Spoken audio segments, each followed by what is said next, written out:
Alors, bonjour à tous. Merci d'être présents ce matin. On va passer donc une petite 1 heure et demie ensemble. Quelques petites règles de base pour qu'on puisse réussir à fonctionner. C'est cool, on est un groupe de 30, ça c'est 30-31. Ça nous permet effectivement sur la fin de pouvoir échanger. J'invite chacun à pouvoir muter son micro. Sinon, on a toujours plein de petits bruits parasites qui accumulés finissent par faire un brouhaha. Ceux qui le peuvent, je vois que vous êtes déjà assez nombreux à avoir activé votre caméra, je vous en remercie. Ceux qui le peuvent, n'hésitez pas à activer votre caméra, tout simplement parce que moi, en fonction de ce que je vais vous raconter, si jamais je vous vois commencer à faire des qu'est-ce qu'il a raconté le chauve, je saurais qu'il vaut mieux que je ralentisse et que je revienne sur certains concepts. Et si à l'inverse, je veux vous endormir, je me dirais que ce que je raconte n'est pas bon et que je vais me rerouter. Donc, ça me permet simplement de pouvoir m'adapter au groupe. Je n'active pas la fenêtre de conversation. Donc, si jamais vous avez des questions, n'hésitez pas à les noter. Promis, à la fin, on va avoir tout un temps d'échange durant lequel vous pourrez poser vos questions. Je n'affiche pas cette fenêtre tout simplement parce que sinon, je n'arrive pas à être en pleine attention, histoire de pouvoir suivre correctement. Je préfère répondre à toutes vos questions à la fin. Donc, voilà, je vous invite vraiment à pointer vos questions. Si jamais dépasser 1 heure et demie, on arrêtera vraiment au bout d'1 heure et demie. Si jamais il y avait des questions auxquelles je n'ai pas répondu, ne vous inquiétez pas, on va vous envoyer après derrière un message pour savoir comment vous avez vécu cette initiation, est-ce qu'on a répondu à vos questions, est-ce qu'il y a des centres d'intérêt qu'on n'a pas abordés, et si vous aviez des questions, à ce moment-là, n'hésitez pas à me les poser, et je reviendrai vers vous pour répondre à toutes vos questions. On vous laissera pas sans réponse, c'est promis. Est-ce que j'ai vu autre chose? Non, parce que j'ai fait le tour, on est pas mal. Vous êtes chaud? Vous êtes motivé? Ouais? Allez, on est parti. Alors, partage d'écran. Hop, ici, c'est celui-ci. Hop, et on est tout bon. Est-ce que vous voyez bien correctement mon écran? Ouais?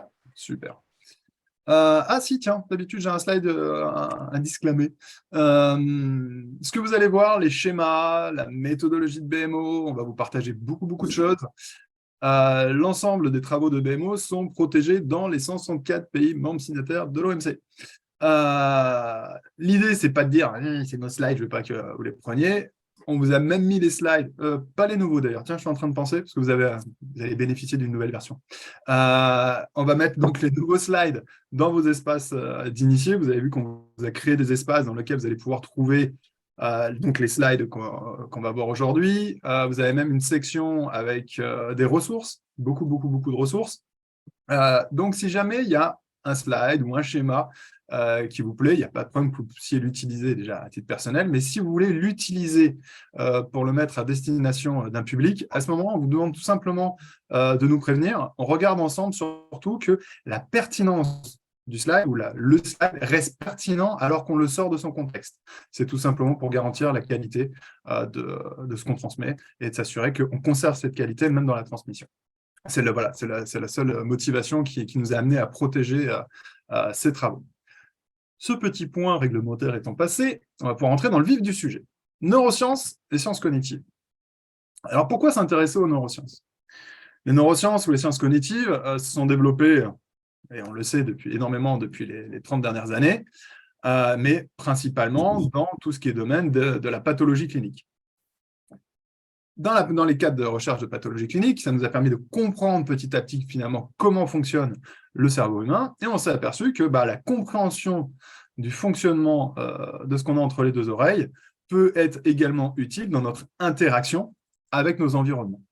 Donc, dans le cadre de la vie privée ou dans la vie professionnelle ou la vie sociale. Et on peut considérer qu'il y a 2-3 petites choses éventuellement qu'on pourrait essayer d'améliorer ou d'optimiser dans ces cadres de vie quotidien. Puisque effectivement, on est confronté de plus en plus à des difficultés comme l'engagement, comme l'apprentissage, comme les relations interpersonnelles, intrapersonnelles, le sens. En ce moment, on est en train, pour tous ceux qui travaillent dans les RH ou le management, c'est en train d'être titré comme étant la grande démission. On a du mal à comprendre cette grande démission. On essaye de trouver un petit peu des raisons, on essaye de trouver des moyens, mais force est d'admettre que ce n'est pas forcément évident. Et justement, c'est là dans la compréhension du fonctionnement du cerveau humain, dans la compréhension comment, en tant qu'être vivant, on s'adapte à nos environnements, et bien effectivement que les neurosciences ont des choses à nous apporter.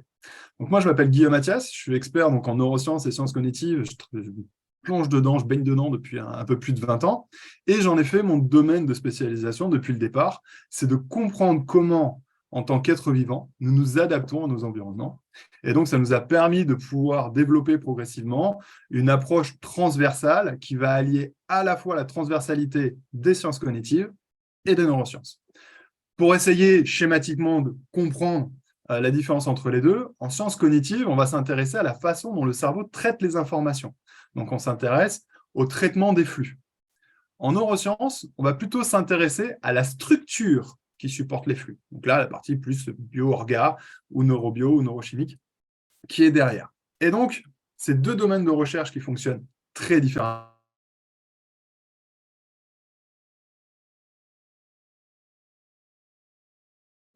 Guillaume, ton micro est désactivé, autant pour moi. C'est moi qui l'ai désactivé. Fausse manip. Je voulais désactiver un autre micro. Deuxième Ouais, fois. je comprends son chiant quand il parle tout le temps, Ah il ouais. faut qu'il me claque. C'est pas du tout passionnant en plus. Vous êtes buzzé. Bah, merci Anna. Autant pour moi. Il n'y a pas de mal. Donc, l'enjeu a été effectivement de pouvoir réunir ces deux domaines. Et en réunissant ces deux domaines, et ben, effectivement, on a réussi à avoir une compréhension profonde dans les stratégies adaptatives. Alors, on va essayer de comprendre un petit peu ce qui se passe au quotidien. On va déjà prendre le domaine professionnel. Dans la sphère professionnelle, on a essayé progressivement, à travers les sciences économiques et les sciences sociales, de pouvoir organiser nos institutions, nos organisations, d'ailleurs, organisations. Et pourquoi est-ce qu'on est venu organiser ? J'ai appris hier ou avant-hier, je crois, qu'on a passé la barre des 8 milliards sur Terre. Donc, forcément, quand on est 8 milliards, on a intérêt à être structuré, à être organisé si on veut réussir à gérer tout ce petit monde. Et pour organiser tout ça, en sciences économiques et sociales, on est parti d'un postulat qu'on a fini par définir plus précisément en 1906, l'homo economicus. On est parti du principe que nous étions des acteurs socio-économiques rationnels. Et donc, ça tombe bien, puisque si on est effectivement des acteurs socio-économiques rationnels, en amenant des organisations ou des structures rationalisées, ça va répondre à la logique sociale, à la logique économique des êtres vivants que nous sommes en société. On a tellement cru en ce postulat qu'on a même défini l'organisation scientifique du travail. Donc, on est vraiment arrivé à une rationalisation très, très forte. Durant tout le 19e siècle, le 20e siècle, alors il faut savoir que l'organisation scientifique du travail, ça a démarré en 1600 et des brouettes. Mais ça s'est vraiment incarné début 20e siècle. Et donc, pendant tout le 20e siècle, on a rationalisé nos structures, on a mis en place des process, des protocoles dans lesquels, en tant qu'être vivant, on venait s'insérer. Il y a quand même eu quelques petites difficultés, et lorsqu'on est venu intensifier l'activité, intensifier les flux, ça a créé des difficultés. Qu'est-ce qu'on a fait pour répondre à ces difficultés ? On a ultra rationalisé, c'est-à-dire que les difficultés qu'on a rencontrées, on les a également rationalisées, on a mis des process pour essayer de pouvoir solutionner les difficultés qu'on rencontrait. Pendant ce temps-là, les sciences comportementales ont fait un petit bout de chemin, et avec une émergence des sciences comportementales un peu plus forte, post-Seconde Guerre mondiale, dans les années 50-70, ces sciences-là ont commencé à émerger pour essayer de comprendre finalement pourquoi dans cette rationalisation, dans ces environnements rationalisés, malgré tout, on rencontrait des difficultés. Si on doit en citer qu'un seul qui commence à être sacrément connu, c'est Daniel Kahneman. Vous connaissez certainement les biais cognitifs, système 1, système 2, et ça lui a valu un prix Nobel d'économie en 2002. Et Daniel Kahneman a commencé à mettre en exergue ce qu'on a appelé les biais cognitifs. Les biais cognitifs, c'est justement des prises de décision irrationnelles. Alors, on ne sait pas encore exactement pourquoi. On sait que dans tel contexte, il va y avoir des irrationalités décisionnelles sans en comprendre encore les mécanismes profonds. Et dans les années 80, on commence à sérieusement, dans les sciences comportementales, à remettre en question le postulat initial de l'homo economicus, puisqu'on arrive à une conclusion c'est que l'homo economicus n'a jamais existé. Et on nous dit que l'acteur socio-économique est un acteur irrationnel. Youpi. Et donc, dans les années 80-90, quand on vous dit on est des acteurs socio-économiques irrationnels, on vous dit au passage, on ne le dit pas, mais on le pense, et démerdez-vous avec ça. Pourquoi ? Parce qu'on n'avait pas les moyens de comprendre l'irrationalité.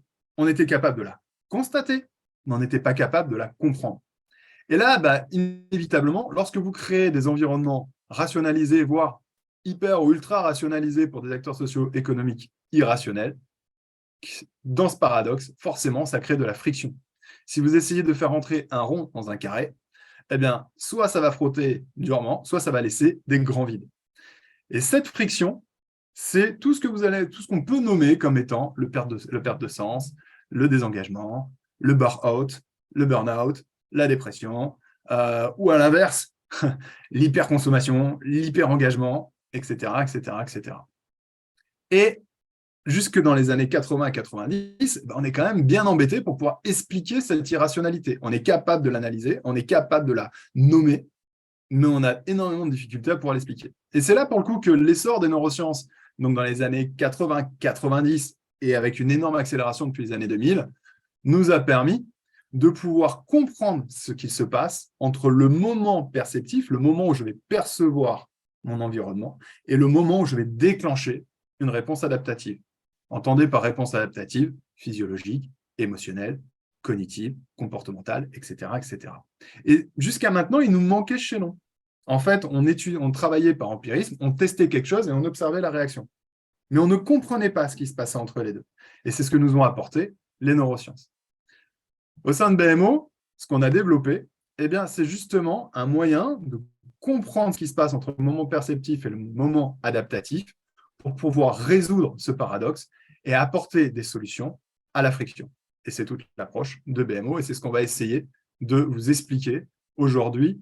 Bien évidemment, en 1h30, on va pas tout voir dans les détails, mais c'est déjà de comprendre ce mécanisme-là pour que ça puisse vous donner une nouvelle piste de lecture et des nouveaux moyens d'action. Ça va pour tout le monde ? Ouais.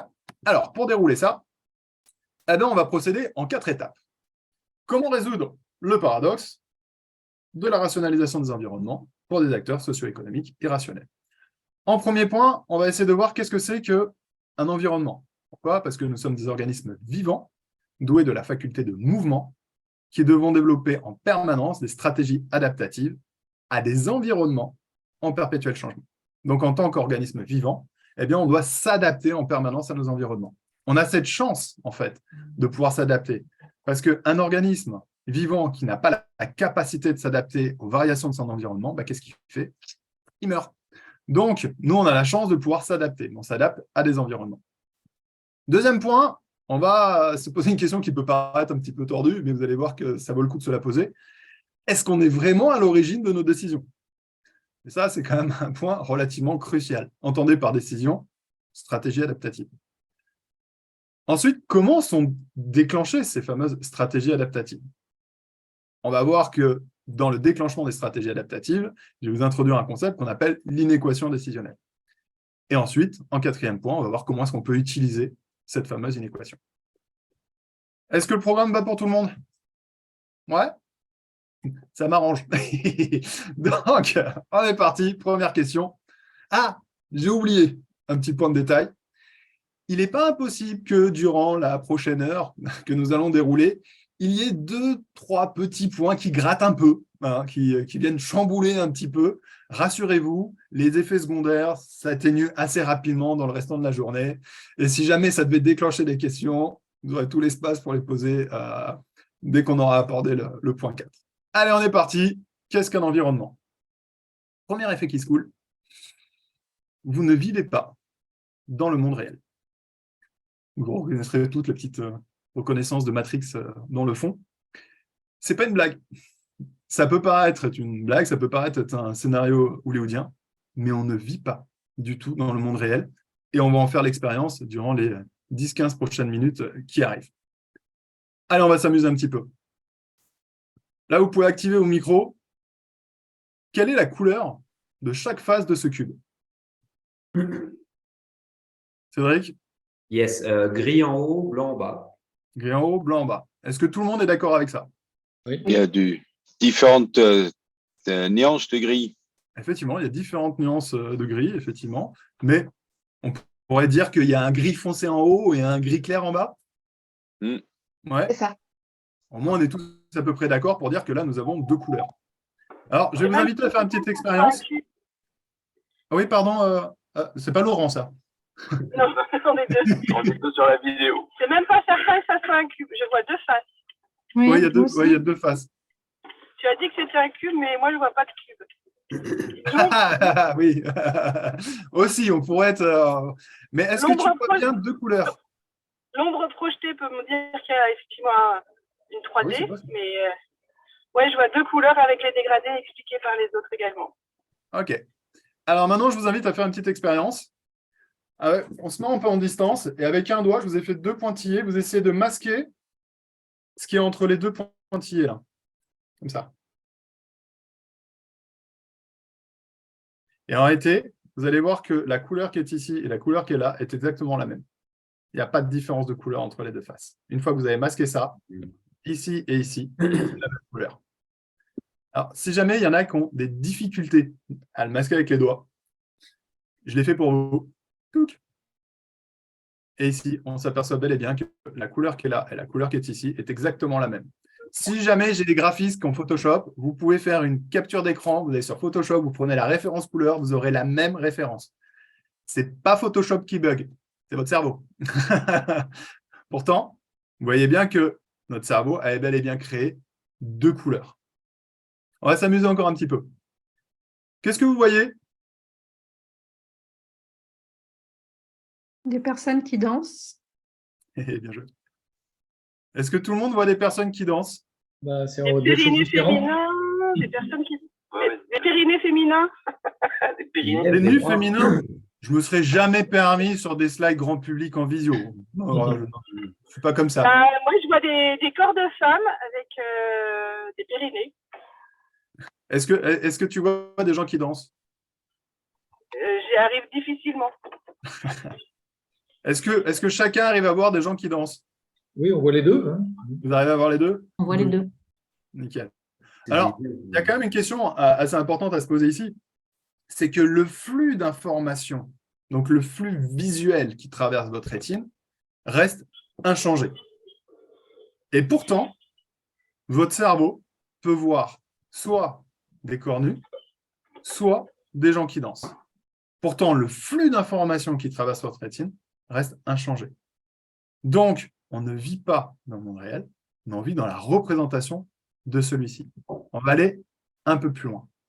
Qu'est-ce que le réel?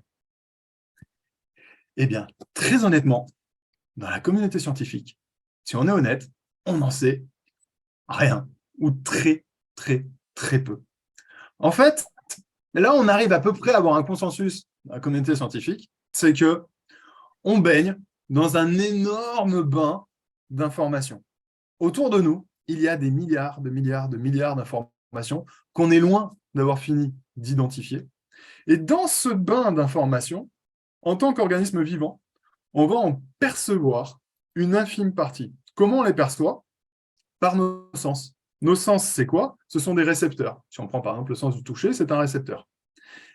Et lorsque une information correspond au récepteur, alors le récepteur va être stimulé et il va envoyer une impulsion électrique à notre cerveau.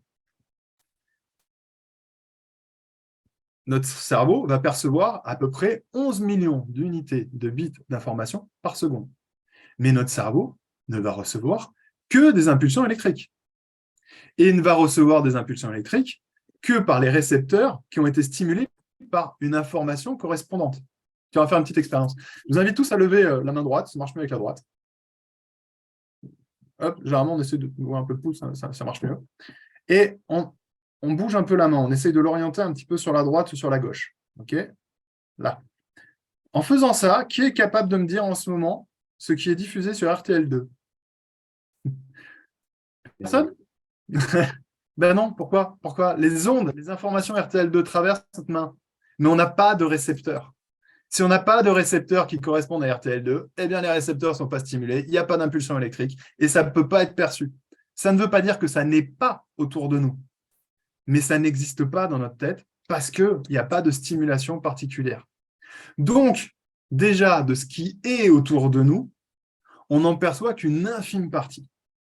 Ensuite, de cette infime partie que l'on a perçue, donc ça correspond quand même à 11 millions d'unités d'information par seconde, sous forme d'impulsions électriques, eh bien, ça va rejoindre un bain d'informations plus large au sein de notre cerveau, puisque notre cerveau traite à peu près 400 milliards d'unités d'information chaque seconde.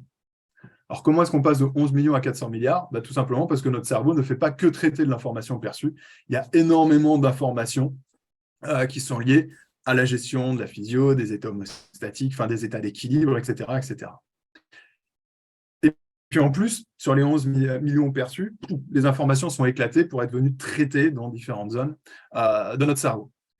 Ensuite, de ces 11 millions qui rejoint le bain des 400 milliards, il y en aura seulement que 2000 qui seront portés à notre conscience.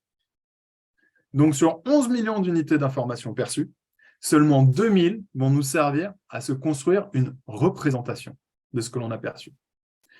Et ça, c'est un terme clé, représentation. Une représentation, c'est bien quelque chose qui est représenté, présenté à nouveau. Présenter à nouveau dans notre tête ce qui est à l'extérieur. Mais on ne peut vivre que dans la représentation. On ne peut pas vivre dans autre chose. On n'est pas en prise directe avec ce qui est. Notre cerveau a reçu des impulsions électriques qu'il a dû ensuite traiter pour en créer une représentation. C'est pour ça qu'en fonction de la façon dont votre cerveau a créé la représentation, vous avez vu des corps de femmes nues ou vous avez vu des gens qui dansent. Pourtant, dans ce qui est, rien n'a changé. Par contre, dans la façon de se le représenter, il y avait deux versions effectivement disponibles. En réalité, il y en a plus que ça. Mais, en tout cas, votre cerveau a créé deux modes de représentation différents. S'il y en a qui ont vu que des corps de femmes nues, certainement dans la représentation donc, de ce qui est, vous avez dit, il est joueur là, le chauve quand même. Comme ça, au bout de 10 minutes, on vit bien dans la représentation de ce qui est. Si à l'inverse, vous êtes représenté des gens qui dansent, là, certainement, vous avez créé une représentation en vous disant, tiens, il est festif, le chauve. On ne vit pas dans ce qui est, mais dans ce qu'on se représente. Alors, à la limite, ce n'est pas très gênant. Ce n'est pas très gênant à la condition que la représentation soit fidèle à ce qui est. Mais est-ce que c'est le cas? Pas du tout. Mais alors, pas du tout, du tout, du tout, du tout. Et en même temps, comment ça le pourrait? Notre cerveau commence à se développer. Tiens, d'ailleurs, une idée? Début du développement du cerveau, 5 semaines de grossesse aménorrhée. Donc, dans le ventre maternel. Ensuite, à la naissance, le cerveau est déjà enfermé dans la boîte crânienne. Et normalement, il y restera tout au long de notre vie. Plutôt souhaitable. Quand il est enfermé dans la boîte crânienne, notre cerveau est complètement coupé du réel, de ce qui est. Pourquoi? Parce qu'il baigne dans ce qu'on appelle le liquide cérébrospinal. Autour, vous avez les méninges pour les protéger. Ensuite, il y a de l'os. Ensuite, il y a de la peau. Et une grande majorité d'entre vous, vous avez eu l'exubérance de rajouter des cheveux. Soit, je ne juge pas. Petite fantaisie, c'est toujours sympa. Donc, toujours est-il, notre cerveau est coupé du monde réel. Et il n'a jamais été en prise avec le monde réel. La seule chose que lui reçoit, c'est des impulsions électriques.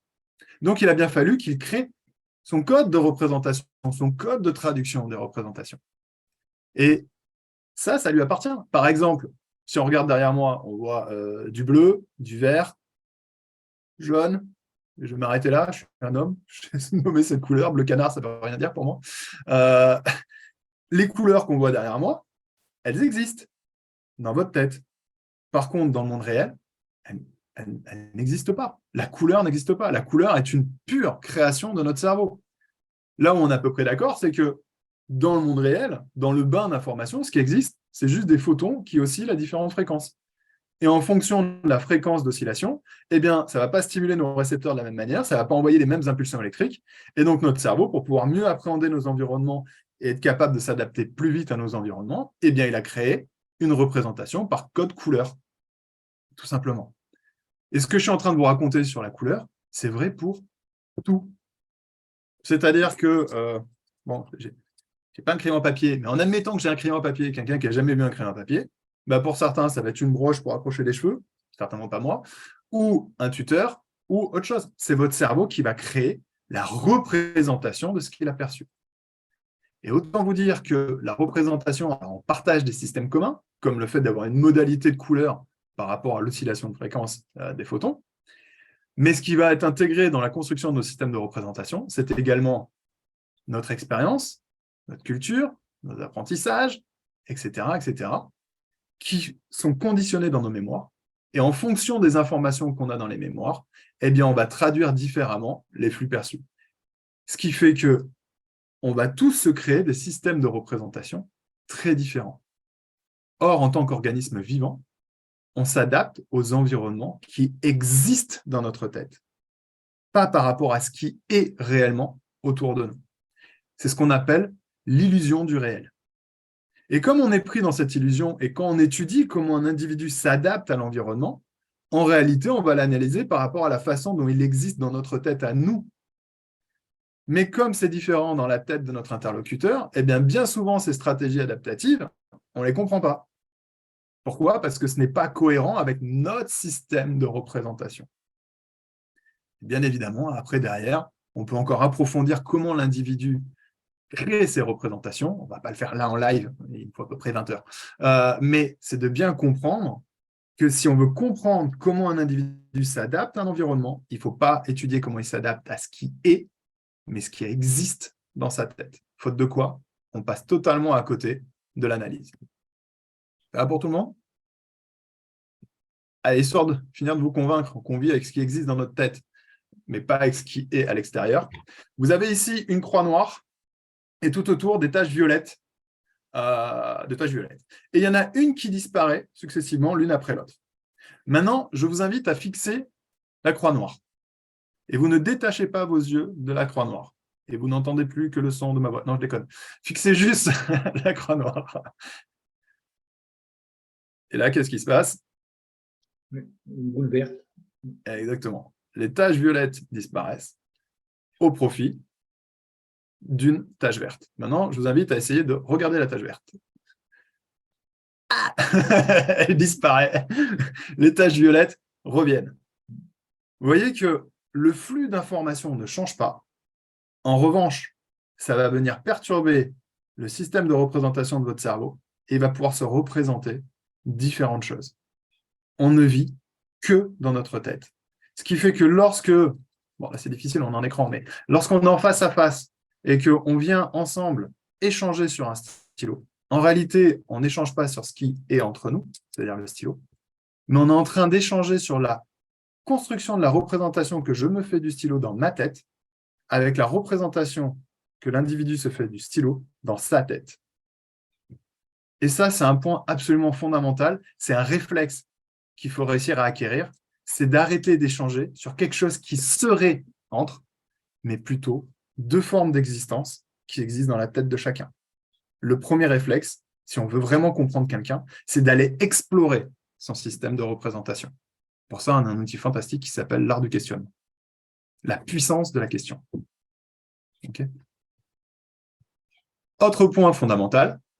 Alors attention, c'est pas une blague. Si j'ai des épileptiques dans le groupe, regardez juste une seconde et détournez le regard. Si vous n'êtes pas épileptique, vous craignez rien. Ah, donc, notre cerveau crée des représentations rationalisées des environnements. Là. Vous voyez cette image? Je ne vous la laisse pas longtemps parce qu'elle est désagréable. Si elle nous est désagréable, c'est tout simplement parce que notre cerveau crée des représentations rationalisées. Or, pour nous, ce n'est pas du tout rationnel de se représenter quelqu'un avec 4 yeux, un nez, 2 bouches. Ça, le cerveau, ça le met en difficulté. C'est irrationnel et il a besoin de se créer des représentations rationalisées. Pour schématiquement, on va faire simple, quand on se crée une représentation, notre cerveau va venir représenter des éléments qu'on appelle singularisés. Hop là. Il va se représenter plusieurs éléments singularisés, comme par exemple les yeux, le nez, la bouche. On va dire que c'est 3 éléments singularisés. Et ensuite, il va les combiner ensemble de façon cohérente pour créer une représentation globale. Et c'est le mot « cohérente » qui est importante. Comme ici, il n'arrive pas à mettre en cohérence 4 yeux, un nez, 2 bouches, c'est difficile, ça nous est du coup aversif. C'est notre cerveau qui, lorsqu'il va créer la représentation des environnements, va créer la rationalisation. Donc, ce n'est pas comme si on avait rationalisé simplement, entre guillemets, j'ai envie de dire bêtement, intellectuellement. Non, c'est que c'est déjà dans notre nature de rationaliser nos environnements. Ça fait partie de la construction cognitive de nos environnements. Donc, le réflexe de rationalisation, il nous permet de construire nos environnements et c'est pour ça que dans ce réflexe-là, eh bien, lorsque quelque chose ne fonctionne pas, on a le réflexe cognitif de rationaliser les structures. C'est pour ça que durant tout le XXe siècle, on a poussé la rationalisation. C'est un réflexe cognitif naturel humain. Est-ce que ça va pour tout le monde? Ouais. Je vous ai dit, hein, il y a plein de choses à voir. Donc, ce qu'il faut retenir de ça, les mots-clés, on ne vit pas dans le monde réel, on vit dans la représentation qui existe dans notre tête, et la représentation est naturellement rationalisée par notre cerveau. Ces 3 éléments clés vont nous suffire pour la fin. Maintenant, sommes-nous vraiment à l'origine de nos décisions? C'est-à-dire que notre cerveau rationalise des environnements et ensuite il va déclencher des réponses adaptatives. Est-ce que c'est nous qui sommes vraiment à l'origine de ces réponses adaptatives? Combien de décisions prenons-nous en moyenne par jour? Eh bien, si on interroge, on va avoir des réponses du type 20, 50, 1000, 10 000, 100 000. Des fois, j'entends plusieurs millions. En fait, on entend plein de réponses possibles et imaginables. Moi, je m'appuie sur une étude de la Speed Research de 2017 qui estime que nous prenons en moyenne 35 000 décisions par jour. 35 000. Je ne sais pas si vous voyez un peu le volume. Je vois qu'il y en a qui avaient la bonne réponse. Je ne sais pas si vous imaginez un petit peu le volume que ça représente. 35 000 décisions en moyenne par jour. Qu'est-ce qu'on appelle une décision? C'est une stratégie adaptative à un environnement lorsque notre cerveau a une pluralité de choix. Par exemple, vous connaissez peut-être le réflexe rotulien. Si j'arrive avec un marteau, vous êtes assis les pieds dans le vide, et qu'avec un marteau, là, je viens taper juste à la base de la rotule. Vous allez avoir la jambe qui, en réflexe, va se lever d'un coup sec. Ce n'est pas une décision. C'est un acte réflexe. Le cerveau n'a pas une pluralité de choix. Ça a été un axe réflexe unique. En revanche, lorsque j'ai une possibilité de m'adapter à un environnement et que j'ai une pluralité de choix, eh bien, mon cerveau va devoir choisir quelle stratégie adaptative il va prendre. Là, effectivement, on va parler de décision. 35 000 décisions en moyenne par jour. Bien évidemment, on n'a pas du tout la sensation, 35 000 fois dans la journée, de prendre une décision. Et pour cause. 99,74% de nos décisions sont directement prises par mon cerveau, sans que ce dernier daigne bien vouloir m'en informer. Ce qui veut dire que je ne vais avoir conscience que de 0,26% des décisions que mon cerveau va prendre dans la journée. Ça veut dire qu'il y a 99,74% de mes stratégies adaptatives qui échappent totalement à mon contrôle. Parce que pour que je puisse contrôler quelque chose, bien évidemment, il faut que j'en ai conscience. C'est le deuxième effet qui se coule. Généralement, ça gratte un peu. Alors, à la limite, on va se dire, bon, bah, écoute, ok, déjà avec 0,26%, finalement, je me démerde pas si mal. Donc, ça veut dire que dans 0,26% des cas, c'est moi qui décide. Je vous laisse savourer encore un petit peu ce moment. J'aime pas aller trop vite. Parce que depuis mars 2019, lorsque on place un patient ou un sujet sous IRMF, donc un IRMF, c'est un scanner, résonance magnétique, qui nous permet de pouvoir observer l'activité cérébrale en live, et qu'on le soumet à un contexte décisionnel, conscient, eh bien, rien qu'en observant son activité cérébrale, on est capable de pouvoir prédire à 100% la décision qu'il va prendre 11 secondes, jusqu'à 11 secondes, avant que le sujet lui-même en ait conscience. Comment ça se passe? On lui donne une pluralité de choix. On va lui demander de faire un choix. On va lui poser un questionnement et de faire un choix. Il a une télécommande. Dès qu'il s'est décidé, à la seconde où il se décide, il appuie sur un bouton. Eh bien, jusqu'à 11 secondes à l'avance, on est capable de pouvoir dire il va appuyer sur celui-là. Rien que par l'observation de l'activité cérébrale. Il faut savoir qu'en 2012, on était capable de remonter jusqu'à 7 secondes. Petit à petit, on progresse dans la capacité d'anticipation. Ça veut dire quoi? Au-delà du fait que ça soit super flippant, je vous l'accorde. Ça veut dire quoi? Ça veut dire que, du coup, 100% de nos décisions sont d'abord prises par notre cerveau et que dans 0,26% des cas, celui-ci daigne bien vouloir m'en informer. Il faut savoir que notre cerveau prend des décisions à peu près en 230 millisecondes. Donc, entre le moment où il va percevoir des informations, il va se mettre à simuler les scénarios adaptatifs. Il lui faudra à peu près 230 millisecondes pour dire ça. Et ensuite, il va y avoir le temps de conscientisation, le temps de construction de la représentation, le temps de la rationalisation pour que ça puisse émerger à notre conscience et qu'on puisse se dire « c'est ça que je veux ». Alors, vous avez peut-être entendu une petite structure schizophrénique dans mon discours, puisque je vous parle de moi et mon cerveau. Si on était deux. En réalité, on est beaucoup plus que ça dans ma tête, mais c'est encore un autre sujet. Je sais parfaitement que moi et mon cerveau ne sommes qu'un, d'un point de vue organique. Mais qu'est-ce que c'est que le moi? La conscience d'être? Eh bien, la conscience d'être se situe principalement dans la partie néofrontale, ici, là. Alors ça, chez moi, c'est bien, ça se voit bien. C'est cette zone-là qui est ici, là où à peu près est posée ma main, dont la partie orbitofrontale, qui, par rebond avec d'autres structures, cette zone-là va avoir un pouvoir incroyable, c'est de faire naître la conscience d'exister. La notion de conscience, c'est cette partie-là. Et c'est cette partie-là qui, non seulement a la puissance d'avoir conscience d'exister, de faire émerger la conscience, mais en plus de pouvoir piloter une partie de ce qu'on appelle le rétrocontrôle, c'est-à-dire l'inhibition des décisions initiales de notre cerveau, la capacité à se maîtriser. J'ai très soif, mais je veux finir cette partie-là avant d'attraper le verre d'eau qui est à ma droite. C'est la partie orbitofrontale qui dit non, tu n'attrapes pas dessus le verre d'eau, tu attends d'avoir au moins fini la partie 2. Ça, c'est la partie orbitofrontale. Cette conscience d'être, cette petite zone en fait, du cerveau, à travers ce pouvoir énorme de pouvoir faire naître la conscience d'exister, eh bien, ce pouvoir ne trouve pas ses limites. En fait, cette zone-là n'a pas conscience de sa limite. C'est pour ça qu'elle a l'impression à la fois d'être tout le cerveau, mais également tout le corps. Quand je vous dis « Coucou, ça c'est moi, ma main », si je me coupe un doigt, est-ce que je suis un peu moins moi? Non. Ça reste moi, tout simplement parce que mon doigt n'est pas un élément constitutif du moi. Le moi, c'est juste la partie orbitofrontale en rebond. Elle ne trouve tellement pas sa limite que parfois même, chez certains individus, la conscience, le moi, va venir carrément se projeter sur certains objets. Si on dépossède, par exemple les nourrissons, vous les dépossédez d'un doudou qui lâche jamais, ils ne lâchent jamais parce que le doudou est devenu une part d'eux-mêmes.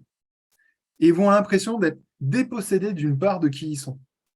Ça marche aussi sur des objets fétiches pour des adultes. Donc ce moi prend tout l'espace. En réalité, c'est juste la partie orbitofrontale.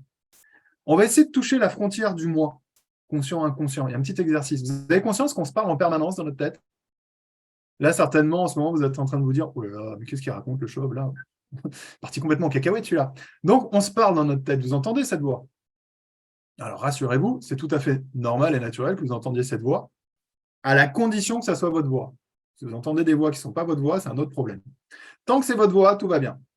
En fait, qu'est-ce que c'est que cette voix? C'est l'intériorisation du discours. Tous les parents le savent, nous l'ont vécu. Entre 0 et 1 an, il ne nous tarde qu'une chose, c'est qu'ils parlent, ils prononcent les premiers mots. Et puis, passé 1 an où ils ont prononcé les premiers mots, le problème, c'est qu'ils ne s'arrêtent jamais. Ils commentent à voix haute tout ce qu'ils font, ils jacassent toute la journée. Ça fait qu'en tant que parent, on rêve que d'une chose, après, c'est qu'ils se taisent. Et donc, qu'est-ce qu'on va faire? On va faire une pression sociale. On va dire, mais tu ne peux pas te taire 5 minutes. 5 minutes. Juste 5 minutes. Généralement, en tant que parent, on n'y arrive pas. J'ai 2 rats de laboratoire, 4 ans et 7 ans. Et c'est l'école qui finit de créer la pression sociale qui va créer l'intériorisation du discours. Et donc, c'est la voix qu'on entend dans notre tête. Bon, on remarquerait d'ailleurs que petit à petit, lorsque les gens vivent seuls, ils se mettent à réextérioriser le discours, ils se mettent à parler seuls, à voix haute. Donc, c'est la voix qu'on entend dans notre tête. Jusque-là, tout ça, c'est tout à fait naturel et normal. Enfin, normal. Pourquoi on se parle? Vous avez déjà réalisé à quel point c'est bizarre de se parler? Si on se parle, c'est bien qu'on a construit la phrase. Si on a construit la phrase, c'est bien qu'on savait ce qu'on voulait se dire. Faute de quoi, on ne pourrait pas construire la phrase. Mais alors, si on savait ce qu'on voulait se dire, qu'on se le dit. C'est à peu près aussi tordu que de prendre son téléphone, de s'écrire un texto, se l'envoyer. Oh là là, mais qu'est-ce que j'ai bien pu m'écrire, dis donc. Et de lire le texto qu'on s'est écrit et ne le découvrir qu'à ce moment-là. On va faire un test. Ça permet pas aussi de raisonner, d'avoir du coup des déductions qu'on n'a pas consciemment? Création de sens, construction de la représentation. On va le voir. À mon go, je vous laisse déclencher n'importe quelle phrase que vous voulez dans votre tête. Par contre, quand je vous dis stop, vous arrêtez net. OK. 3, 2, 1, go. Stop. Qu'est-ce que vouliez-vous dire? Eh bien, vous êtes obligé de finir la phrase. Vous aviez démarré une phrase, mais vous n'avez pas pu la dérouler. Comme vous n'avez pas pu la dérouler, vous ne pouvez pas savoir ce que vous vouliez vous dire. En fait, qu'est-ce qui se passe? Ça marche comme les décisions.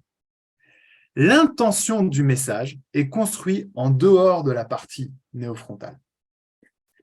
Et il va falloir que cette intention de message qui est construite à l'extérieur puisse passer dans la zone du néofrontal pour être conscientisée et donc exister à notre conscience. Et le langage est une modalité de représentation. C'est une modalité de construction cohérente qui peut être conscientisée. C'est à ça que sert le langage. C'est à passer de l'intention du message qui est construit hors champ pour le faire passer dans le champ de conscience, dans la partie orbitofrontale, et construire une représentation cohérente. Le langage n'est pas la seule modalité pour avoir des représentations visuelles, des représentations auditives, etc., etc. Mais c'est à ça que nous sert le langage. Donc c'est pour ça qu'on se parle dans notre tête. Les décisions, c'est la même chose. La stratégie adaptative est construite en dehors du champ de conscience.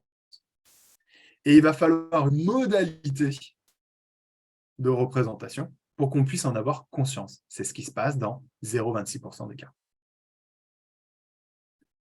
Donc, suis-je vraiment à l'origine de mes décisions? Pas le jeu. Mon cerveau, oui, mais pas le jeu. Ce qui constitue le jeu, la conscience, n'aura été qu'une interface de représentation. Et donc, on va voir que, est-ce que la construction de la réponse adaptative répond à la rationalisation de la représentation?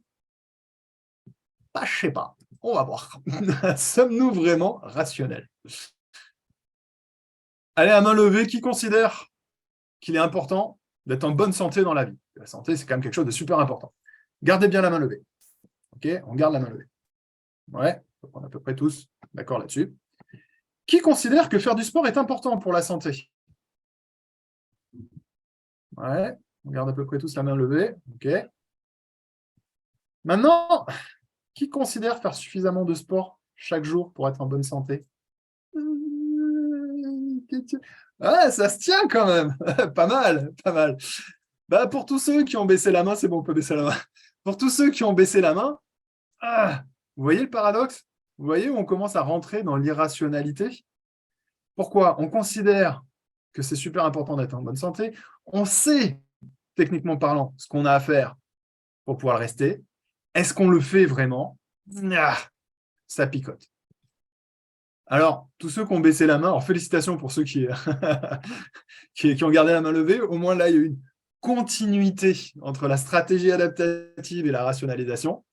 Pour tous ceux qui ont baissé la main, rassurez-vous et consolez-vous, on connaît tous des fumeurs qui mangent bio. Si là, on n'est pas au summum du paradoxe de l'irrationalité, Surtout, ne pas s'empoisonner avec des légumes, mais par contre, les 4900 produits toxiques de la cigarette, ça, c'est pas grave. Et ça, on est souvent confronté à ça. C'est souvent ce qui va expliquer, en fait, bah tiens, ce genre de choses. Les bonhommes payent des abonnements à leur salle de sport, par contre, on va prendre des escalators. Plouf.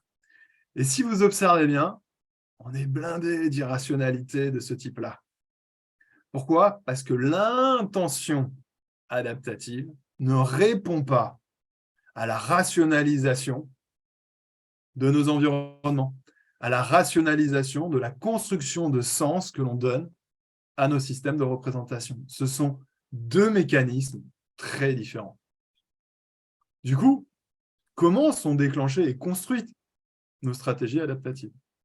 On est irrationnel, certes. Ça, c'est ce qu'on a pu constater, effectivement, dans les années 70, 80, y compris 90, mais on est toujours capable de le constater, mais on n'arrivait pas à l'expliquer. On n'arrivait pas à expliquer pourquoi il y avait un écart entre les deux.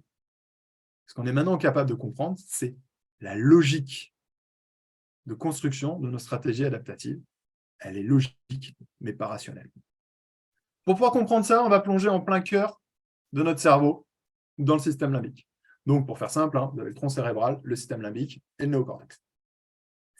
Dans le système limbique, on va rentrer dans les détails, vous avez un ensemble de ganglions, de structures qui communiquent entre elles pour pouvoir, alors ça règle les systèmes circadiens, les cycles qu'on a, les états d'équilibre internes, les régulations physiologiques, enfin, le sommeil, l'apprentissage, la mémoire, etc.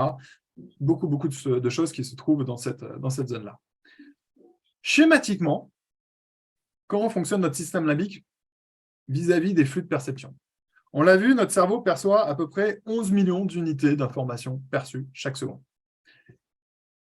Il va les traiter, il va les combiner, je vous passe les aires sensorielles primaires, les aires associatives, etc. Une fois que la perception est identifiée, on a à peu près 400 000 unités d'informations qui arrivent dans le système limbique. En fait, une fois qu'on a identifié ce qu'on a aperçu, il va falloir lui affecter de la valeur. Et donc, on a 400 000 demandes d'affectation de valeur par seconde traitées par notre système limbique, notamment l'arrivée au thalamus. Et là, à ce moment-là, imaginez que notre thalamus, c'est un centre de tri. Il dégage à droite ou à gauche. Pour pouvoir choisir l'affectation de valeur, le thalamus va se poser une question très simple. Est-ce que ceci est bon ou pas pour moi? Par rapport à ça, il va surtout s'appuyer sur nos mémoires. On va prendre un exemple. Mon pote Maurice, non. Est-ce que ceci est bon ou pas pour moi? J'ai quand même juste oublié de vous donner les critères. Il ne faut pas oublier qu'en tant qu'être vivant, notre cerveau s'est développé depuis des millions d'années d'évolution. D'ailleurs, le cerveau a commencé à se développer bien avant qu'on soit considéré comme une espèce humaine. Et durant toutes ces millions d'années d'évolution, schématiquement, notre cerveau a dû répondre à 3 grandes fonctions. La première, survivre, accessoirement. La deuxième, on est des organismes vivants. Donc, en tant qu'organisme vivant, on consomme de l'énergie. Donc, l'accès notamment à la nutrition, fondamentale pour nous. Et enfin, si on ne veut pas que l'espèce s'éteigne au bout de 20 ans, la reproduction. Donc, on avait 3 grandes fonctions majeures: survie, accès à l'énergie, reproduction. Ensuite, bien évidemment, quand notre cerveau se pose cette question-là, il va interroger toutes les stratégies en cascade qui en découlent, bien évidemment. Il ne va pas juste répondre à ces 3 grandes questions majeures. Maintenant, on va prendre un exemple. On va prendre mon pote Maurice.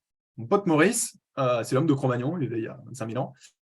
Et c'est le dernier locataire de la grotte de Lascaux, celui qui a fait des tags avant de se barrer, dégradation de biens. Mon pote Maurice, on a exactement les mêmes structures. Il n'y a pas grand-chose qui diffère entre lui et moi. Et mon pote Maurice, il est au fond de sa grotte et il fait quand même 3 jours qu'il n'a pas becqueté. Donc, il commence à avoir un petit creux, mon pote Maurice. Et donc, qu'est-ce qu'il fait? Il prend son gourdin sur l'épaule et il sort de la grotte pour aller becqueter quelques cerises non loin de là. Sauf que, pas de bol pour lui, au détour d'un bosquet, sur quoi il tombe? Un tigre à dents de sabre. Et clairement, là, quand la perception du tigre à dents de sabre arrive, est-ce que c'est bon ou pas pour moi? Ça interroge les mémoires. Dans les mémoires, il y a José qui s'est fait bouffer la veille par le tigre à dents de sabre. Clairement, c'est pas bon pour mon pote Maurice. Et donc là, le thalamus va déclencher tout un système d'alerte. À commencer, donc système amygdalien, etc. Et ça va venir libérer de la noradrénaline dans le système nerveux central. Et on déteste ça. Et de la production de cortisol pour fournir de l'énergie pour qu'on puisse faire face au danger. On ne va pas trop rentrer dans les détails, mais donc, la nature a trouvé le moyen pour que lorsqu'on est dans une situation qui ne soit pas bonne pour nous ou qu'on anticipe une situation qui n'est pas bonne pour nous, de libérer de la noradrénaline. Et cette noradrénaline va avoir pour effet de produire de l'aversion. On ne supporte pas, on déteste la sensation que produit en nous la noradrénaline. Bilan, on veut que ça cesse et le plus vite possible. C'est le même principe avec la douleur, la nociception.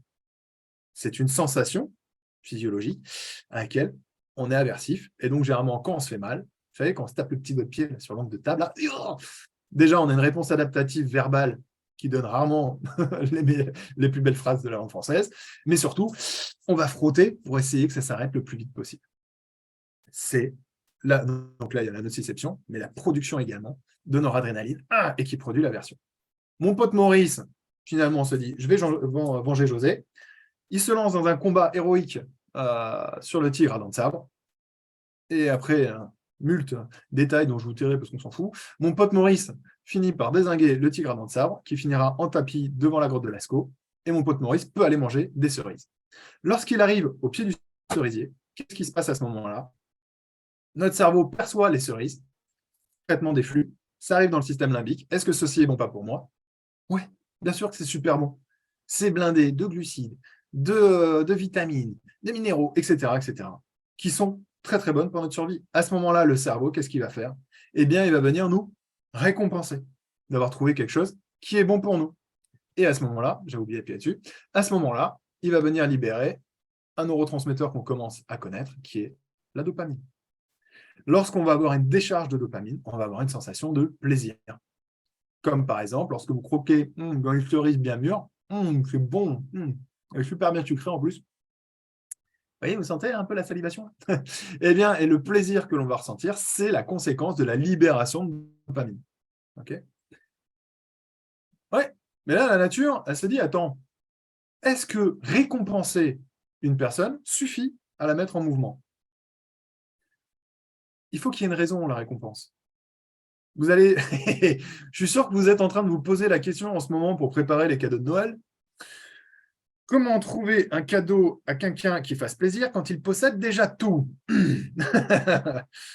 La nature a dû avoir le même problème avec nous. Elle s'est dit, pourquoi est-ce que notre pote Maurice irait bouger ses fesses le matin pour aller chercher des récompenses s'il est déjà à la base en état de complétude?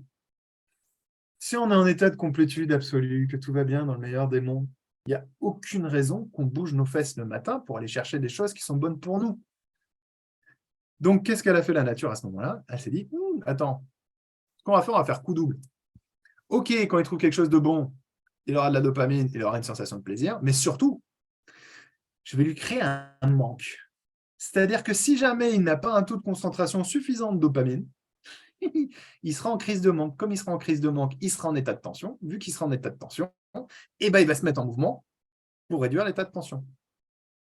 En fait, qu'est-ce qu'elle a fait la nature dans son infini génie et perversité? Elle nous a rendus accros à la dopamine. On est drogué. On a un état addictif à la dopamine. Et donc, cet état addictif fait que quand l'état de tension devient trop important, je vais me mettre en mouvement pour aller en chercher. Donc, je vais aller chercher du coup des choses qui sont normalement bonnes pour nous. Le problème, c'est qu'on a fait des expériences en laboratoire, notamment avec un rat. On lui avait branché une électrode dans le noyau accubain. C'est là qu'est produit la dopamine. C'est à la voie mésolimbique. Et cette électrode est reliée à une pédale dans la cage. Et donc, le rat, lorsqu'il appuie sur la pédale, ça vient activer électriquement la libération de dopamine. Et il a une énorme décharge de dopamine qui est libérée dans son cerveau. On ne parle pas d'une petite décharge, on parle d'une libération de dopamine comme on n'en connaîtra jamais, puisqu'on est quand même sur une stimulation artificielle électrique directement implantée dans le cerveau. Et donc, notre cerveau, notre rat, il appuie sur la pédale, blam, libération de dopamine, un shoot astronomique. Pour vous dire à peu près le plaisir, essayez de vous représenter le plaisir du rat, essayez de vous souvenir le plus gros orgasme que vous ayez vécu et vous le multipliez par 20. Et c'est à peu près ce que vit le rat à chaque fois qu'il appuie sur la pédale. Boum, feu d'artifice dans la tête, l'éclate. Notre rat, il se dit, mais c'est génial ce truc. Il rappuie une deuxième fois sur la pédale, bloum, deuxième. Il se dit, ça marche à chaque fois? Une troisième, bloum. Notre rat, il se fait un kiff d'un autre monde, puisqu'il en vient à appuyer plus de 200 fois par heure sur la pédale. Sauf que, on est bien d'accord, au bout d'un certain moment, ça fatigue. Et puis, on a faim, on a soif. Or, dans la cage, il y a de l'eau, il y a de la nourriture. Normalement, l'eau et la nourriture, plus l'état physiologique de faim et de soif est fort, plus le caractère dopaminergique de l'eau et de la nourriture est importante. Ce qui fait qu'au bout d'un moment, on lâche ce qu'on fait pour aller boire ou manger. Oui, mais là, une stimulation électrique artificielle sera toujours plus dopaminergique que l'eau et la nourriture. Bilan, notre rat, même s'il a très faim, très soif, quand son cerveau va évaluer la potentialité dopaminergique de la pédale et la stimulation électrique, donc l'eau et la nourriture, la pédale le remporte à chaque fois.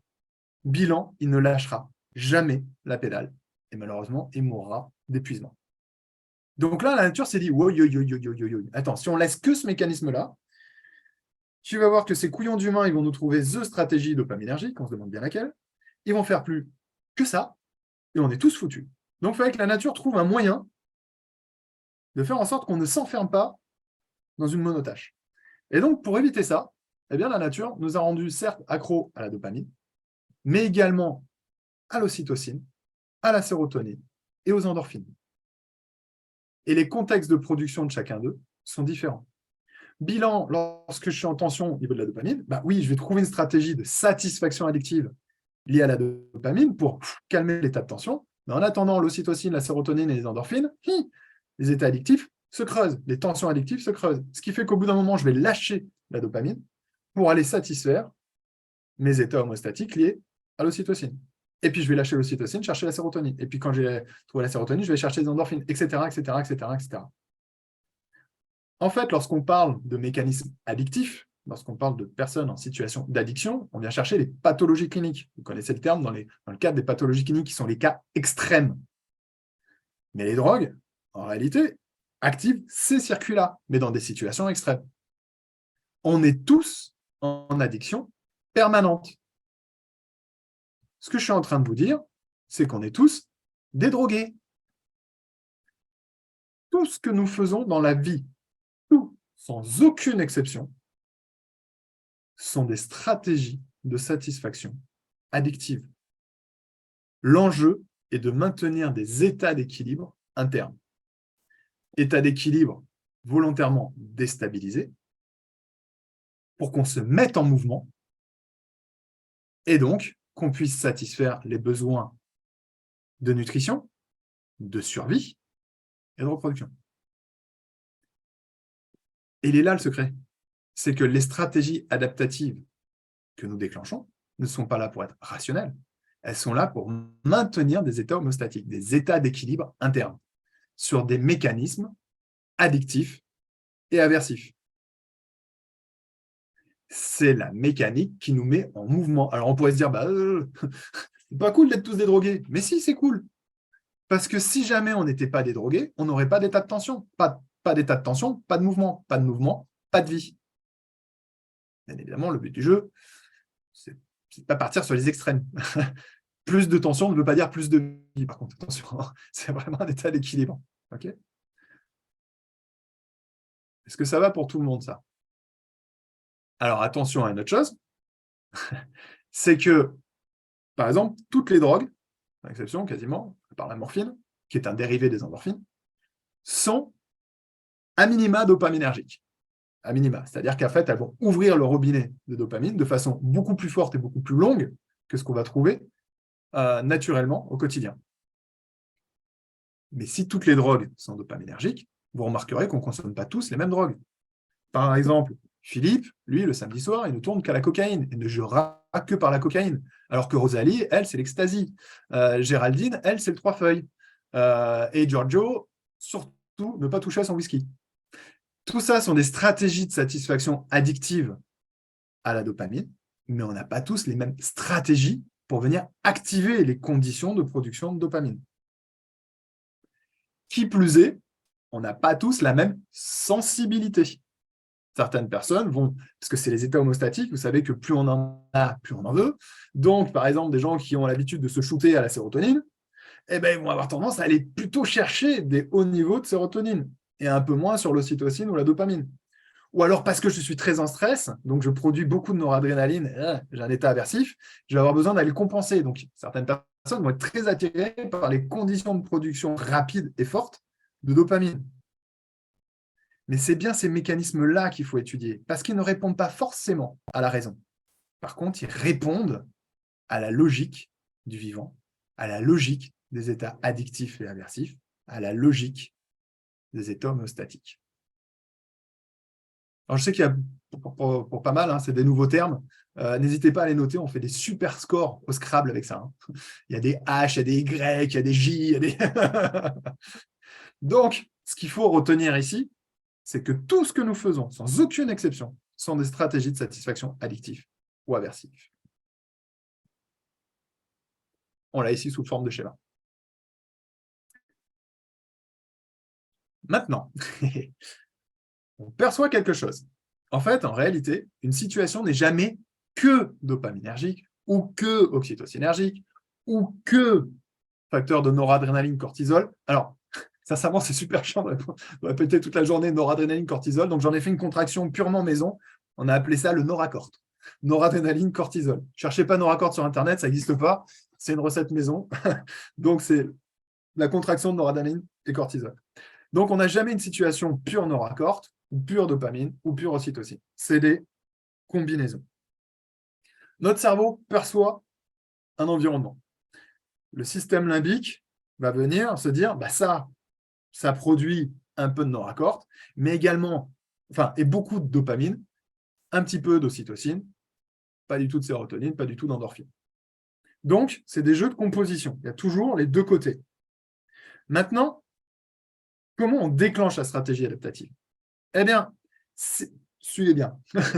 Si la potentialité de satisfaction addictive, c'est-à-dire si la quantité de dopamine plus l'ocytocine, plus la sérotonine, plus l'endorphine est supérieure à la potentialité aversive, c'est-à-dire la quantité produite de noradrénaline et de cortisol, alors l'intention adaptative va être l'engagement pour aller chercher notre dose. On est tous des drogués, on a tous besoin de notre dose, on a tous besoin de dopamine, ocytocine, sérotonine, endorphine.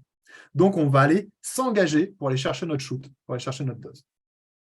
Si, en revanche, la potentialité aversive, c'est-à-dire la quantité de production de noradrénaline et de cortisol, est supérieure à la potentialité de satisfaction addictive, donc à la quantité de dopamine, ocytocine, sérotonine, endorphine libérée, donc que cette partie-là est plus importante, alors l'intention adaptative va être de faire en sorte de baisser la Noracort. Il faut que ça descende. On ne veut pas prendre de shoot de Noracort. Donc, on va avoir des comportements classiques, les 3F, de combat ou de fuite. 3F, normalement, c'est to fly, to fight, to freeze. Sachant qu'en français, on a mal traduit généralement to freeze, on l'a traduit par l'immobilisme. Non, c'est la sidération. C'est-à-dire que pour le coup, et c'est là que c'est mal traduit, c'est que la sidération n'est pas une réponse adaptative. La sidération, c'est l'absence de réponse adaptative. C'est que notre cerveau n'a pas su trouver une réponse adaptative à une situation, donc on est resté sidéré. Donc, lorsqu'on parle de stratégie adaptative, on se concentre sur le combat ou la fuite. Donc, l'objectif dans le combat ou la fuite, soit je détruis ce qui amène la production de noradrénaline, parce qu'on veut que ça sorte, que ça cesse, soit alors on sort du contexte qui en produit, parce qu'encore une fois, on veut que ça cesse. Dans tous les cas, l'objectif, c'est que la production de noradrénaline, qui produit en nous de l'aversion, diminue ou s'arrête.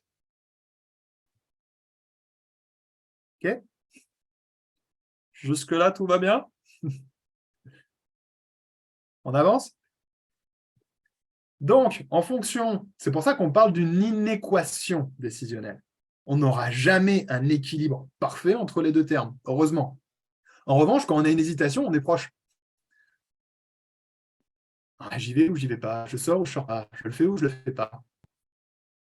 Ou alors, deux potentialités identiques, à la carte. pavé de saumon ou j'en sais rien moi, salade César. Ah, j'hésite.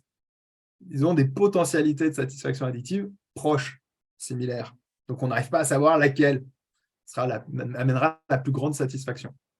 Okay. Donc, c'est des états de similarité, c'est ce qu'on appelle l'hésitation, le doute. Dans tous les cas, on est dans une situation d'inéquation. Si on était à l'équation parfaite, c'est ce qu'on appelle l'âne de Buridan. L'âne de Buridan, c'est un âne qui avait aussi faim que soif. Pas de bol, son maître est venu poser un seau d'eau et un seau d'avoine à égale distance de son museau. L'âne n'a jamais su s'il avait plus faim que soif, il est mort de faim et de soif.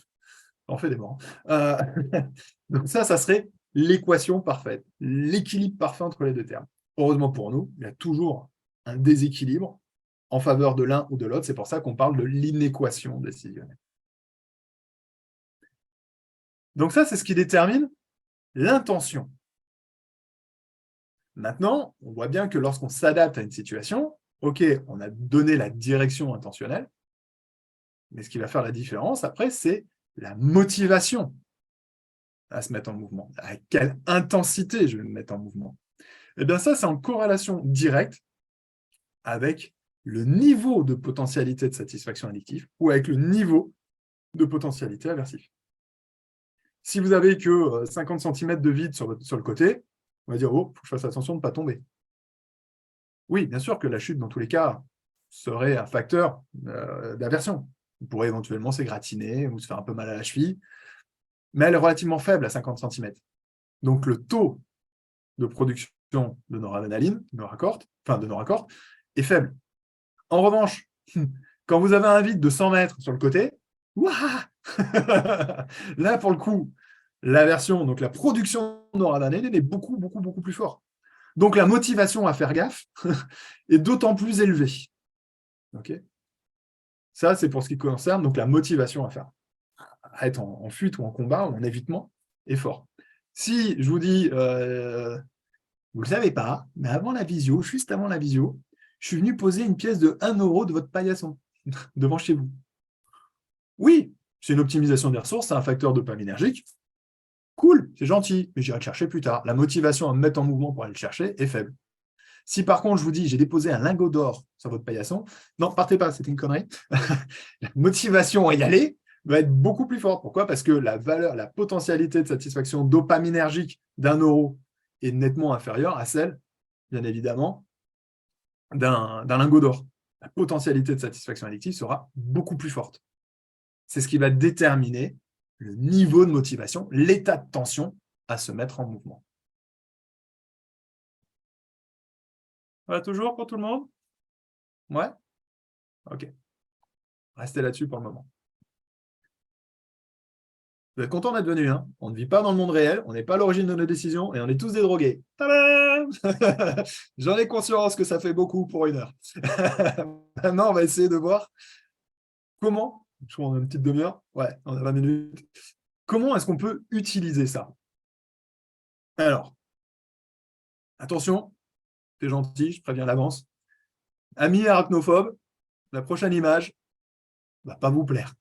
Donc, si vous êtes arachnophobe, je vous conseille de vous masquer un petit peu les yeux quelques instants. Elle est belle, hein? Lorsqu'on montre ça, qu'est-ce qui se passe? C'est qu'on demande aux gens qu'est-ce qu'ils en pensent. Eh bien, qu'est-ce qu'ils vont nous dire? C'est moche, et puis c'est pas de velu là, et puis cette façon de marcher, et puis le toucher. L'individu est venu rationaliser son aversion. Mais est-ce que la personne a déclenché cette réponse adaptative parce que les pattes, parce que les poils, parce que les... Non, bien sûr que non. Qu'est-ce qui s'est passé en réalité? Dans les 40 millisecondes, quand le cerveau a traité cette image-là, je vous préviendrai quand vous pouvez démasquer les yeux. Qu'est-ce qui s'est passé? En fait, dans le moment perceptif, dans les 40 millisecondes, le cerveau a identifié dans les mémoires que ça, potentiellement, c'est pas bon pour nous, c'est dangereux. Et donc, il a déclenché de la noradrénaline, qui va produire du coup en nous une sensation aversive. Et ensuite, mon cerveau a besoin de lui donner du sens, il a besoin de le rationaliser. Et donc, la rationalisation, ça va être parce que c'est moche, parce que la forme, parce que les poils, parce que les pattes, parce que... Mais ce ne sont que des rationalisations. Ça pourrait être plein d'autres choses, ça pourrait être la couleur, ça pourrait être... Peu importe. C'est juste le sens que l'individu a donné pour rationaliser sa réponse physiologique. Ok ? Je change d'image. C'est bon, vous pouvez démasquer, il n'y en a plus. Par contre, on s'attaque à un autre sujet. Amis héliurophobes, attention, la prochaine image ne va pas vous plaire. L'héliurophobie, c'est la peur des petits chatons. Ouais, ça va, je déconne. Donc, là, si on regarde le petit chaton, qu'est-ce qui se passe?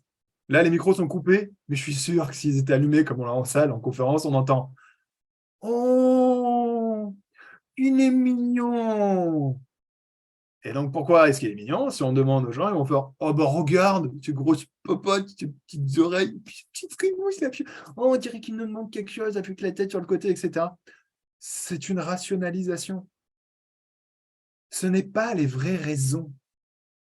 La vraie raison, c'est que chez les personnes chez qui ça fait « eh bien, c'est venu déclencher de l'ocytocine. » Et plus on est sensible à l'ocytocine, plus on est en état de tension à l'ocytocine, plus sa libération va faire « oh, trop mignon !» Ensuite, on rationalise. Alors, l'ocytocine, c'est plus long que la noradrénaline. À peu près 220, 230 millisecondes. Donc, il y a un déclenchement derrière. La chaîne est plus longue, en fait. Mais lorsque vous demandez aux gens, et d'ailleurs, on peut assez facilement amener les gens à donner d'autres raisons.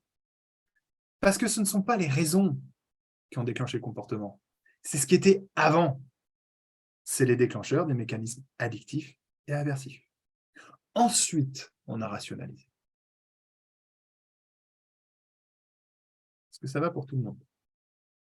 Ouais. Allez, hop, je vais vous donner l'occasion de pouvoir jouer avec ça. Mais avant, est-ce que vous avez des questions?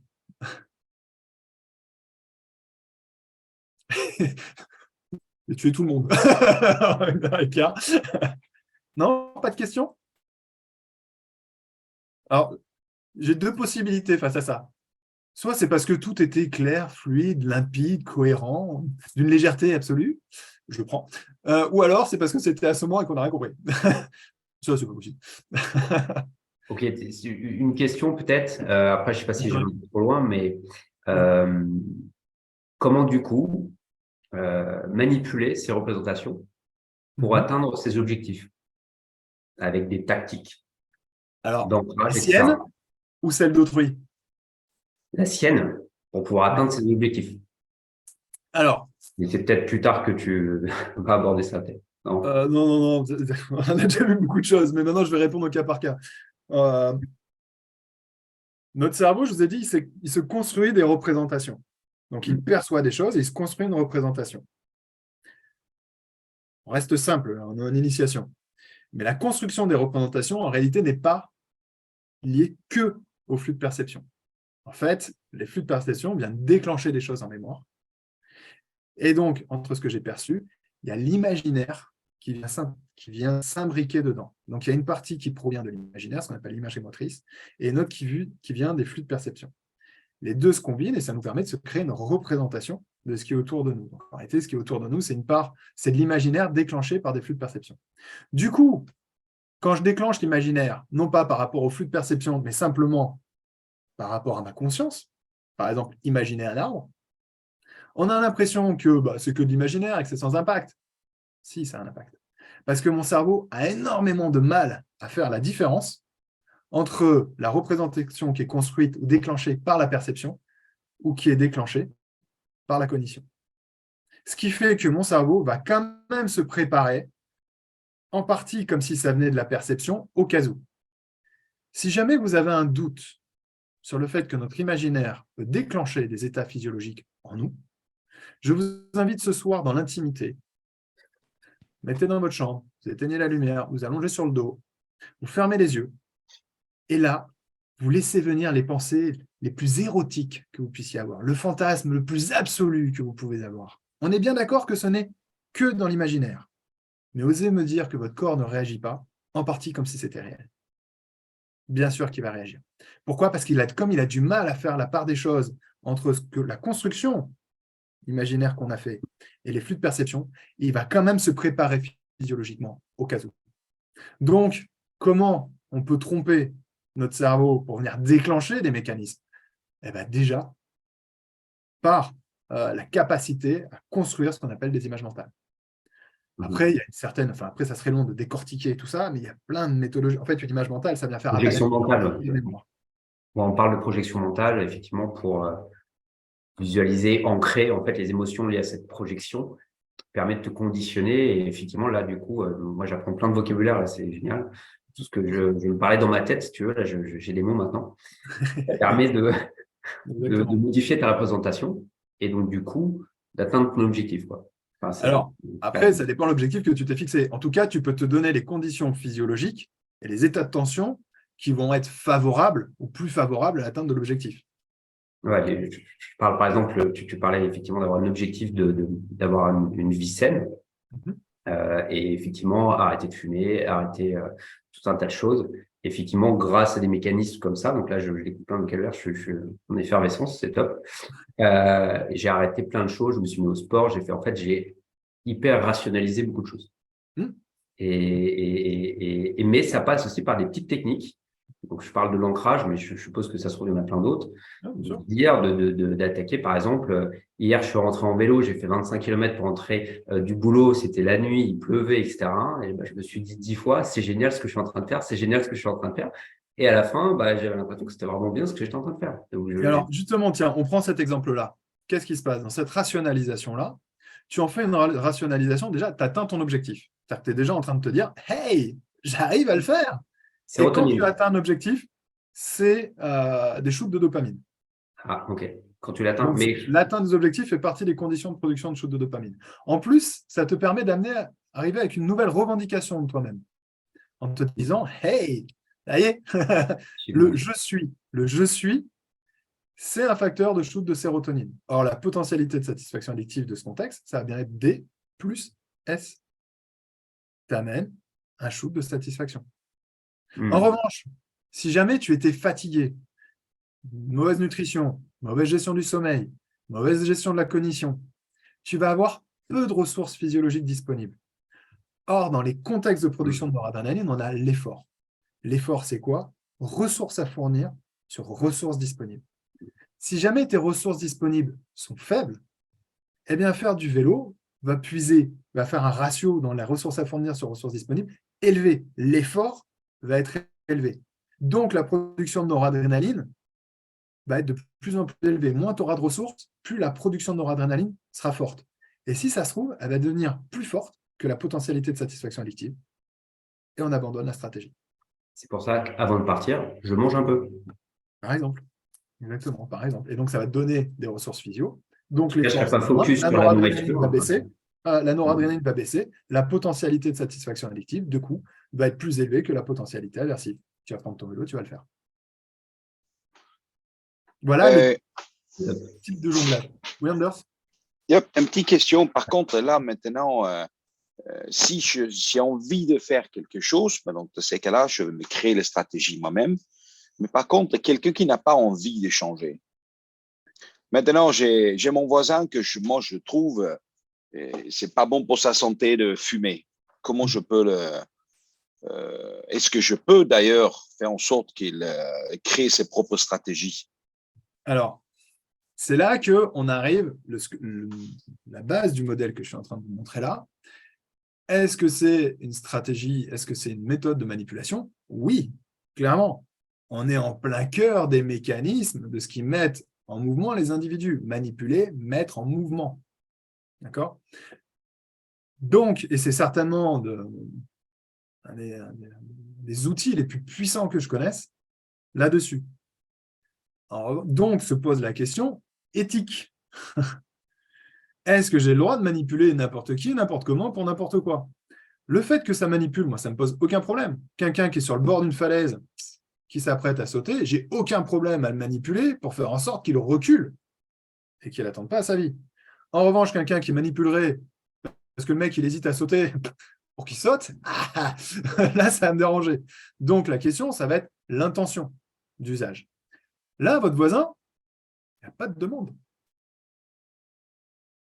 Est-ce que quelqu'un qui n'a pas une demande initiale, on est dans un cadre éthique d'usage? Ben, admettons que je me mets dans un cadre de contexte d'une entreprise, par exemple, et j'ai un certain nombre de personnes qui devraient, je sais pas, s'installer correctement dans son bureau. Bah, je dis une bêtise. Mais donc, il devrait faire quelque chose et en fait, finalement, l'individu le fait pas parce qu'il trouve que il trouve que c'est pas bien, mais pour que tout le monde puisse passer l'aspirateur convenablement, il faut que tout le monde le fasse. Alors, donc, ça, on peut très facilement. En réalité, il faut créer un contexte qui amène l'individu à créer dans sa tête une potentialité de satisfaction addictive forte. Si on lui crée un environnement, un contexte, une représentation de la tâche qui amène une potentialité de satisfaction addictive forte, n'inquiétez pas qu'il aura toutes les meilleures raisons du monde de le faire. Si en revanche, il n'y a pas de potentialité de satisfaction addictive et que l'effort que je vais devoir fournir est plus important, donc la production de nos raccords est plus importante que la potentialité de satisfaction addictive, il va créer toutes les raisons du monde pour justifier que non, ben non, ça ne sert à rien, c'est pas à nous de le faire, c'est une perte de temps, c'est blabla. Tout ça, ce ne sont que des rationalisations. En réalité, ce qui se passe, c'est que lorsqu'il se représente ces stratégies adaptatives, la no-raccord est plus importante que la dose. Ouais, ça. Donc, on va jouer sur la potentialité de satisfaction addictive. Et comme chacun, on a des sensibilités différentes, alors on a quand même des grands troncs communs, mais après, plus on peut rentrer dans la nuance d'un individu, plus on peut jouer finement sur l'intensité des déclencheurs, on va amener un environnement qui va lui amener une satisfaction addictive forte. Et ne vous inquiétez pas, il n'y a même pas besoin de la rationaliser. L'individu va la rationaliser tout seul. Alors, oui, c'est vrai, en même temps, ça fait longtemps que tu me le disais, mais maintenant, j'ai pris conscience d'eux et je trouve que c'est quelque chose de bien. En réalité, avant, il n'y avait pas de potentialité de satisfaction addictive, maintenant, il y en a une. Donc, on va se construire une rationalisation. On rationalise a posteriori. Donc, on va jouer sur ces facteurs-là. Okay. Après, parfois, il y a des situations où il faut comprendre pourquoi est-ce qu'on ne fait pas les choses. Typiquement, là, on vient de l'évoquer avec Cédric rapidement. Mais on est bien d'accord. Maintenant, allez, de façon quasi unanime, on a tous conscience que si on ne change rien à nos habitudes, on va avoir de gros problèmes environnementaux d'ici 50, 60, 70 ans. Ça va commencer à devenir compliqué. Alors non, on ne va pas détruire la planète, on va détruire nos conditions pour vivre sur la planète. C'est encore autre chose. Mais c'est qu'on doit changer les choses. Mais est-ce qu'on le fait? Non. Pas autant qu'à mon avis, on devrait le faire.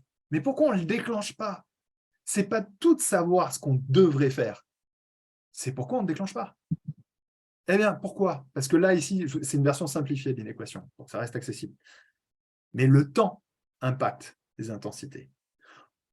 Plus ce que je dois faire, enfin, plus le shoot est imminent, plus l'intensité est forte. Moins il est imminent, donc plus il est espacé dans le temps, moins l'intensité est forte.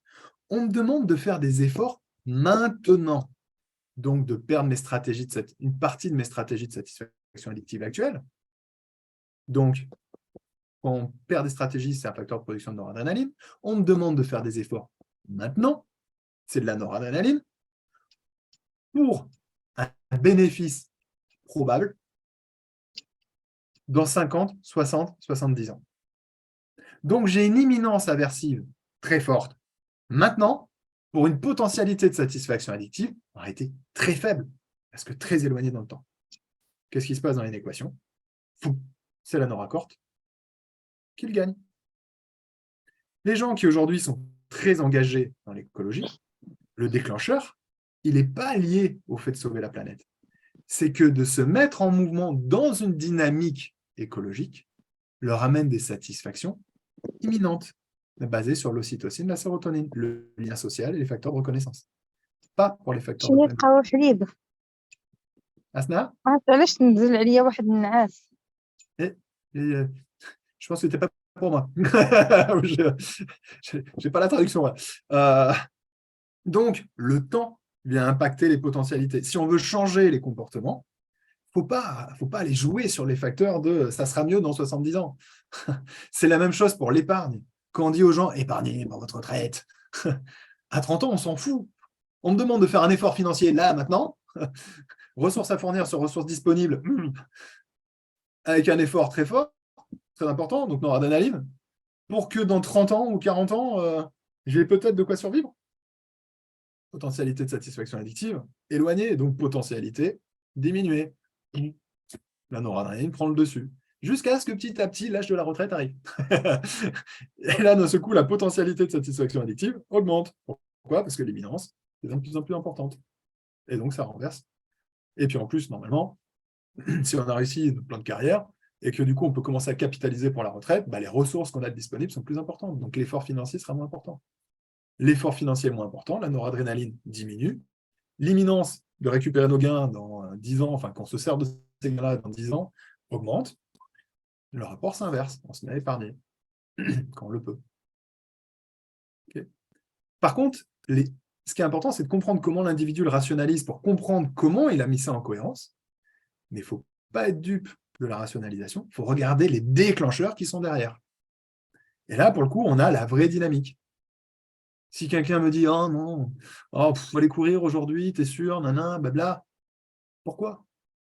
Elle va me donner plein de raisons, mais il n'y en a pas une qui est vraie dans l'absolu.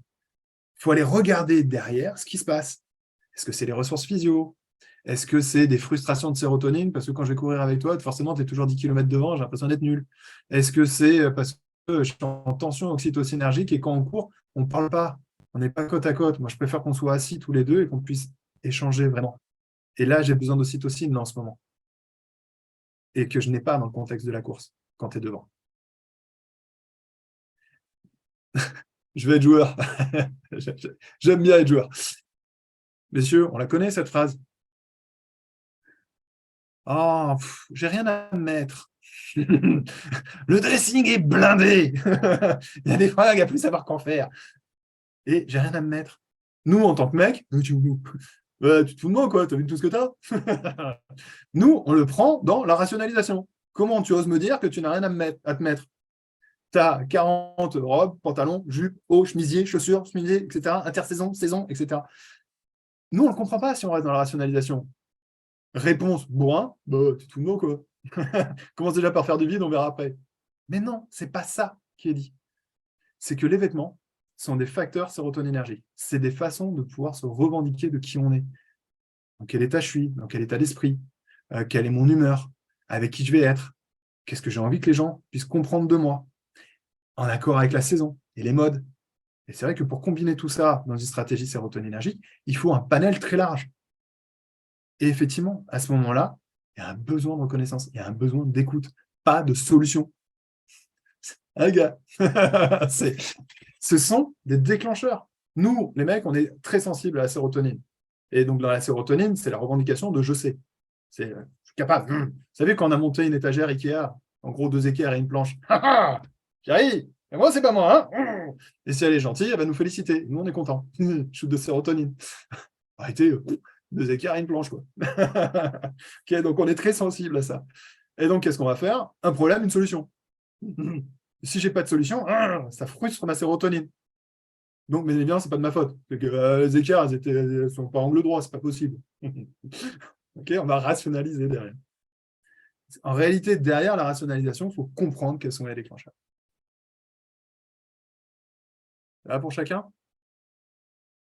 Okay. Malheureusement, j'avais chopé 2-3 petits trucs. J'avais chopé ce matin, je me suis baladé sur Internet, sur LinkedIn, et j'avais trouvé ça. À l'occasion, je m'amusais à le décortiquer sur une autre session pour s'amuser à voir en réalité qu'est-ce qui est derrière. Le temps, l'ocytocine, les atteintes d'objectifs, les ressources physio, la sérotonine, etc., etc. Pour pouvoir décortiquer un petit peu ces choses-là. J'espère que j'ai réussi à vous amener cette compréhension, ce prisme, ce regard sur ce qui se passe. En synthèse, on ne vit pas dans le monde réel, on n'est pas à l'origine de nos décisions, on est tous des drogués.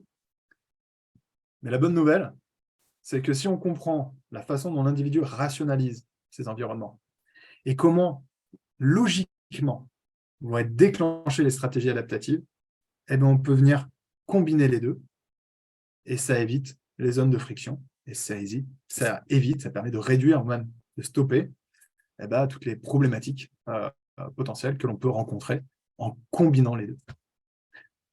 Un grand merci pour votre attention. Je me suis engagé à tenir sur 1h30. S'il y a des questions, n'hésitez pas, je vous ai mis un petit QR code à disposition. Ça vous permet effectivement de pouvoir fixer un moment d'échange ensemble sur une demi-heure. Et puis voilà, vous expliquer un petit peu, d'essayer de répondre à vos questions. S'il y en a qui veulent aller plus loin et apprendre en fait, à utiliser tout ça, on a tout un parcours de formation. Donc n'hésitez pas, on peut échanger bien évidemment sur tout ça. Un grand merci à vous, un grand merci pour votre attention, et puis au plaisir de pouvoir poursuivre tout ça. Merci beaucoup. Bonne fin de semaine à tous. Merci. Au revoir. Merci à vous.